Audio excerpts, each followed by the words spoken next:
തകർന്നു പോകരുത്. Do not be broken. പിശാചിന്റെ കള്ളത്തരത്തിൽ വിശ്വസിക്കരുത്. Do not believe in the lies of the devil. അവൻ നിങ്ങളോട് പറയും നീ നശിച്ചു.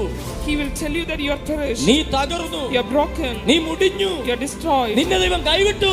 God has abandoned you. വീണവനോട് പറയണം നീ നിന്റെ പണി നോക്കാം. To that fallen one you must tell that ഞാൻ ഇരിക്കുന്നത് എന്റെ കുശവന്റെ കയ്യിലാണ്. I am in my potter's hands. വീണാലും ഉടഞ്ഞാലും അവിടെ നിന്ന് അടുത്ത യുണീക്ക് പീസിനെ കൊണ്ടുവരാൻ കഴിയുന്നവന്റെ കയ്യിലാണ് ഞാൻ ഇരിക്കുന്നത്. Whether I fall or broken, I am in the hands of. നിങ്ങളോട് ഒരു ദൂത് പറഞ്ഞോട്ടെ. Let me tell you one നിങ്ങളുടെ ഏറ്റവും വലിയ വിരൂപതയെ ദൈവം ഏറ്റവും വലിയ യുണീക്ക് ആക്കി മാറ്റാൻ പോവുകയാണ്. God will turn your greatest disfigurements into your greatest uniqueness. നിങ്ങളുടെ ഏറ്റവും വലിയ വേദനയെ ദൈവം ഏറ്റവും വലിയ യുണീക്ക് ആക്കി മാറ്റാൻ God പോവുകയാണ്. is going to turn your greatest pain into your greatest നിങ്ങൾ uniqueness. ഏറ്റവും കൂടുതൽ കരഞ്ഞ സ്ഥലത്തു നിന്നും നിങ്ങൾക്ക് ഏറ്റവും വലിയ താക്കോൽ ലഭിക്കാൻ പോവുകയാണ്. From the place where you cried the most, you are going to receive the greatest key.